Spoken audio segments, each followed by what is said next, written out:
Film dimulai dengan menampilkan seorang wanita Korea Utara bernama Jong Seo yang sedang mendengarkan musik K-pop dari boyband BTS sambil menari dengan riang. Meskipun Jong Seo adalah warga negara Korea Utara, dia memiliki akses untuk mendengarkan lagu-lagu K-pop dan menonton drama Korea Selatan sejak dia masih kecil. Seorang anak bernama Jong Seo bekerja sebagai anggota militer Korea Utara yang sangat terlatih dan terampil dalam menembak. Namun hidupnya dan orang Korea Utara lainnya berubah ketika Korea Utara dan Korea Selatan memutuskan untuk melakukan kebijakan zona ekonomi bersama. Kebijakan tersebut berdampak pada penggabungan keuangan dari dua negara, di mana kedua negara akan mencetak mata uang baru yang dapat meningkatkan perekonomian dan kesejahteraan rakyat. Kebijakan tersebut juga memfasilitasi akses warga negara masing-masing untuk bekerja dan membangun bisnis di kedua negara. Tergoda dengan jaminan ekonomi yang lebih stabil, Jong Seo memutuskan untuk meninggalkan militer Korea Utara dan bermigrasi ke Korea Selatan untuk memulai hidup baru. Sayangnya, apa yang didapatkan Jong Seo di Korea Selatan tidak sesuai dengan apa yang dia harapkan. Broker imigrasi Jong Seo telah menipunya dengan memberikan rumah dan pekerjaan palsu, sehingga dia harus memulai semuanya dari awal dan melakukan berbagai pekerjaan untuk bertahan hidup. Setiap hari, Jong Seo harus melakukan beberapa pekerjaan sekaligus untuk membayar semua tagihan dan memenuhi kebutuhan. Dari pagi sampai sore, dia bekerja sebagai pelayan di sebuah restoran, sedangkan pada malam hari dia bekerja sebagai gadis penghibur di klub malam. Dia terus merenungkan keputusan yang dia buat dan merasa tidak bahagia dengan kehidupan yang dia jalani saat ini. Apalagi, sejak Jong Seo memasuki dunia kehidupan malam, dia sering menyaksikan preman atau gangster yang melakukan kejahatan, kekerasan dan pelecehan terhadap anak perempuan. Jong Seo berkali-kali melihat gadis-gadis diperlakukan tidak manusiawi oleh gangster di klub malam hingga akhirnya dia memilih melawan preman dan gangster. Malam itu, ketika Jong Seo menyaksikan seorang gadis muda yang babak belur karena dipukuli secara brutal oleh para gangster, dia langsung menghajar para gangster satu persatu. Dia bahkan meraihnya senjata gangster dan membunuh mereka dengan beberapa tembakan. Setelah menyelamatkan gadis muda itu, dia meninggalkan dunia kehidupan malam dan mulai melakukan perampokan kecil untuk bertahan hidup. Jong Seo telah hidup seperti itu selama setahun terakhir, dan perampokan yang dilakukannya berjalan lancar. Tapi malam itu, dia melihat berita di televisi tentang pencurian yang dia lakukan. Setelah melihat berita, dia mulai panik karena harus terus hidup dalam pelarian dan menjadi buronan polisi. Jong Seo mengalami gangguan mental karena dia tidak punya tempat untuk pulang dan tidak tahu harus berbuat apa. Jong Seo yang sudah putus asa, berniat mengakhiri hidupnya sendiri dengan pistol. Tetapi seorang pria misterius menyebut dirinya Profesor Kim datang dan mengundangnya untuk bergabung dengannya. Profesor Kim mengatakan dia dan timnya berencana untuk merampok bank pencetak uang Korea sebesar 4 triliun won. Mendengar jumlah yang fantastis, Jong Seo langsung menerimanya. Tawarannya untuk bergabung dengan rencana perampokan. Selain merekrut Jong Seo, Profesor Kim mengundang beberapa orang perampok andal untuk bergabung dengan rencana perampokan kali ini. Dia kemudian meminta Jong Seo dan anggota lainnya untuk menggunakan nama samaran agar orang lain tidak mengetahui identitas mereka. Anggota pertama adalah seorang pemuda dengan nama samaran Rio yang akan berperan sebagai hacker. Anggota kedua adalah Denver, seorang pria mantan petarung ilegal yang selalu memenangkan pertarungan. Anggota ketiga adalah Moskow, ayah Denver, yang memiliki keahlian menggunakan berbagai alat berat dan bertugas membuat jalan keluar. Anggota keempat adalah Nairobi, seorang wanita muda yang menyamar dan menyusup ke lokasi target. Kelima dan keenam anggotanya adalah Helsinki dan Oslo, dua pria tangguh yang pernah menjadi anggota organisasi kriminal. Anggota ketujuh adalah Berlin, seorang pria cerdas yang menyusun strategi dan mengatur situasi di setiap kejahatan yang dilakukannya. Terakhir, orang yang akan menjadi anggota terakhir adalah Jong Seo, yang akan menggunakan nama samaran Tokyo. Setelah nama samaran ditetapkan, Profesor Kim menjelaskan secara singkat rencana perampokan yang akan mereka lakukan. Dia menjelaskan, ini akan menjadi perampokan terbesar di sejarah Korea dan targetnya adalah bank percetakan uang Korea, yang lebih dikenal sebagai Bank ZTB. Setelah 5 bulan penelitian dan persiapan yang cermat, Profesor Kim dan timnya mulai melaksanakan rencana mereka. Adegan beralih ke gedung Bank ZEB, di mana seorang deputi direktur bernama Yang Min memasuki kantornya untuk melakukan pekerjaannya. Yang Min telah meninggalkan jam tangan pintarnya di laci kantor sebelum dia menonton video dewasa. Dia memiliki sekretaris wanita bernama Yoon Mi Seon pernah menjadi simpanan Yang Min dan sering tidur dengannya. Pagi itu saat Yang Min ingin melakukan hubungan intim dengan Mi Seon di kantornya, dia langsung menghentikannya dan mengatakan bahwa dia mengandung anaknya. Di sisi lain, Berlin dan timnya berangkat ke gedung ZEB dengan segala perlengkapan dan persenjataannya, sementara Nairobi dan Tokyo yang telah tiba di gedung ZEB melaporkan situasi tersebut. Itu adalah hari yang sempurna untuk perampokan karena banknya banyak sekali pengunjung, dan rombongan siswa SMA sedang berkunjung. Artinya, pada saat terjadi pencurian, petugas kepolisian tidak akan bertindak gegabah atau melakukan penyergapan secara ugal-ugalan untuk menjaga keamanan. Setelah mendapat kabar bahwa situasi sudah aman, Berlin dan timnya mulai menjalankan rencana pertama mereka, mengambil alih truk pengiriman uang yang akan berangkat ke Bank ZEB. Dengan strategi dan perhitungan yang tepat, mereka menghentikan truk pengantar barang dengan barikade otomatis dan mengganggu sinyal komunikasi petugas bank. Dengan beberapa tembakan ditembakkan, para perampok dapat memaksa petugas polisi dan petugas bank keluar dari kendaraan sehingga Berlin dan yang lainnya dapat mengambil alih truk pengiriman.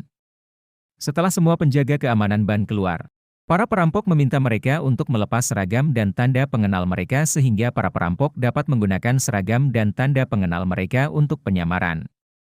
Akibatnya, ketika Berlin dan yang lainnya hendak masuk gerbang bank, mereka bisa masuk tanpa hambatan. Setibanya mereka di dalam gedung bank, Berlin dan yang lainnya segera menyandera direktur bank dan petugas bank lainnya. Pada saat yang sama, Tokyo dan Nairobi akan mulai menyandera melalui pintu depan setelah mereka berhasil melumpuhkan penjaga keamanan bank.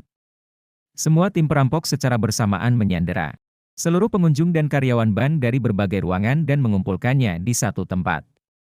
Tokyo kemudian menangkap seorang siswi bernama Anne Kim yang bersembunyi di toilet. Pada saat yang sama, Rio juga berhasil meretas sistem keamanan bank dan menutup semua akses keluar sehingga tidak ada sandera yang bisa melarikan diri. Setelah mengumpulkan semua sandera, Berlin dan yang lainnya segera menutup mata para sandera. Mereka mengamankan semua ponsel mereka selama Rio, Denver, dan Moskow mengebor ke dalam brankas bank untuk mengambil uang di dalamnya.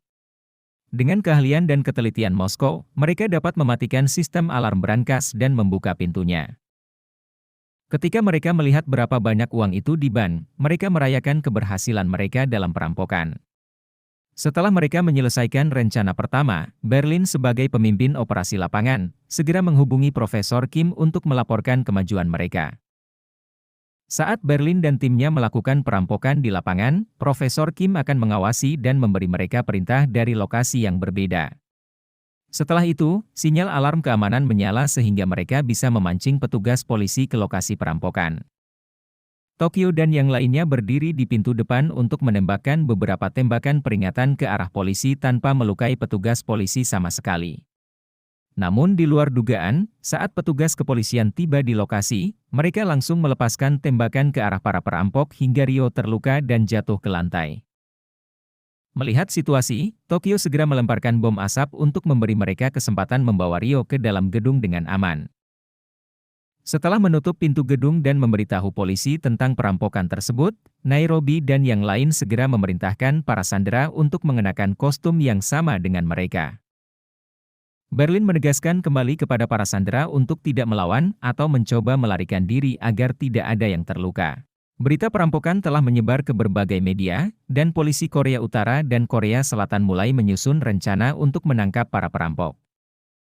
Polisi menugaskan seorang perwira laki-laki bernama Yoon Chang-so untuk memimpin operasi penangkapan dan kepala negosiator perempuan bernama San Woo-jin untuk melakukan negosiasi. Woo-jin akan bekerja sama dengan kepala polisi Korea Utara Cha Moo-hyuk dalam operasi ini. Ketika Moo-hyuk mengetahui bahwa pihak Korea Selatan mengirim negosiator, dia langsung melakukannya menanggapi keputusan tersebut dengan sinis karena menurutnya mereka tidak perlu bernegosiasi dalam kasus perampokan tersebut. Namun Woo-jin dan Chang-soo setuju untuk memprioritaskan negosiasi sebagai langkah pertama, mengingat lebih dari 50 sandera diancam. Saat Woo-jin sedang berkomunikasi dengan Profesor Kim, polisi mencoba melacak suara dan mencari tahu identitas profesor tersebut. Ternyata Profesor Kim menggunakan pengganti suara, jadi mereka tidak bisa melacak identitasnya. Woo Jin segera meminta Profesor Kim untuk membebaskan para sandera, tetapi profesor mengabaikannya permintaannya dan berbohong, mengatakan bahwa hanya ada 4 anggota perampokan. Karena hari sudah larut, Woo Jin beristirahat dengan rekan kerjanya Dong Chol untuk membahas rencana penyelesaian Bank ZEB perampokan. Namun Woo Jin tiba-tiba dikejutkan oleh pasukan polisi yang diam-diam menyelinap ke dalam gedung ban untuk melakukan penyergapan. Melihat kejadian tersebut, Woo Jin langsung menghampiri Chang So dan mengatakan apa yang mereka lakukan berisiko. Chang So mengatakan bahwa Moo Hyuk berencana untuk melakukan penyergapan karena hanya ada 4 orang dalam perampokan, tetapi Woo Jin mengatakan kepadanya bahwa itu mungkin jebakan dari tim perampok. Namun Chang So tetap menyetujui rencana Moo Hyuk dan langsung meminta Woo Jin pulang. Saat Chang So dan timnya sedang mengerjakan rencana penyergapan, Woo Jin memutuskan untuk menemui pacarnya, San Ho, untuk makan malam. Tanpa sepengetahuan Woo Jin, San Ho adalah profesor yang memimpin operasi perampokan yang dia tangani. Sebelum berkencan dengan Woo Jin, San Ho tahu dia adalah kepala negosiasi di kepolisian Korea Selatan, jadi dia bermaksud mendekatinya untuk mendapatkan informasi tentang kasus yang dia tangani. Sementara itu, Berlin dan anggota perampokan lainnya sedang bersiap untuk menghadapi tim pasukan khusus yang dikirim oleh Moo Hyuk. Mereka telah menghitung semuanya untuk mengetahui di mana pasukan khusus akan masuk sehingga mereka dapat segera memblokir pasukan. Bukan hanya itu, mereka juga memerintahkan Yang Min dan Anne Kim untuk melakukan siaran langsung kepada polisi yang memberitahu mereka bahwa para sandera dan perampok mengenakan kostum yang sama, sehingga polisi tidak dapat menggunakan kekuatan apapun yang dapat membahayakan keselamatan para sandera. Ketika Chang So mengetahui bahwa salah satu sandera adalah Anne Kim, putri duta besar AS, ia segera memerintahkan semua pasukan khusus untuk menarik. Akibatnya, polisi membatalkan operasi penyergapan mereka, dan tim perampok merayakan keberhasilan mereka menggagalkan operasi tersebut. Di sisi lain, saat Profesor Kim sedang minum teh dengan Woo Jin, dia berkata bahwa tim polisi akan segera menghubunginya. Dan tak lama kemudian, dia memberitahu Chang So telah menghubungi Woo Jin dan memintanya untuk bergabung kembali dalam operasi tersebut. Setelah Woo Jin meninggalkan profesor rumah, dia segera mencapai Berlin untuk melaksanakan rencana kedua mereka mencetak uang. Sebelum perampokan, Profesor Kim menduga bahwa 4 triliun won tidak mungkin berada di satu tempat, jadi mereka akan menggunakan mesin cetak uang ban untuk mencetak uang secara langsung. Ide cemerlang ini akan menjadikan perampokan mereka sebagai salah satu kejahatan paling revolusioner dalam sejarah.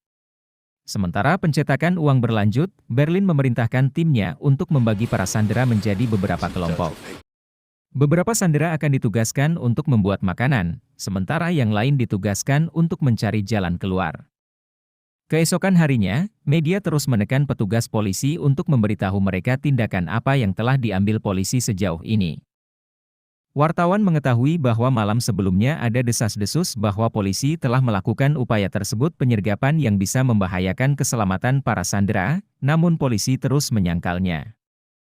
Woo Jin, yang telah bergabung kembali dalam operasi tersebut, mengatakan bahwa rumor tersebut tidak benar karena mereka akan menempatkannya keamanan para sandera sebagai prioritas utama mereka. Woo Jin kemudian kembali ke tenda operasi polisi dan meminta Moo Hyuk untuk bekerja sama dalam bernegosiasi secara efektif. Moo Hyuk mengakui bahwa negosiasi Woo Jin dibutuhkan dalam operasi ini, jadi dia memutuskan untuk bekerja dengannya. Hari itu ketika Woo Jin menelepon profesor kembali, dia mengalihkan percakapan dengan mengajukan pertanyaan pribadi kepada Woo Jin. Dari interaksi tersebut, Woo Jin menduga para perampok mulai kehilangan kepercayaan diri karena dia yakin para perampok akan segera keluar untuk mendapatkan persediaan makanan baru. Tapi yang terjadi adalah Profesor Kim dengan sengaja mengajukan pertanyaan yang tidak berguna untuk mengulur waktu hingga pencetakan uang proses telah selesai.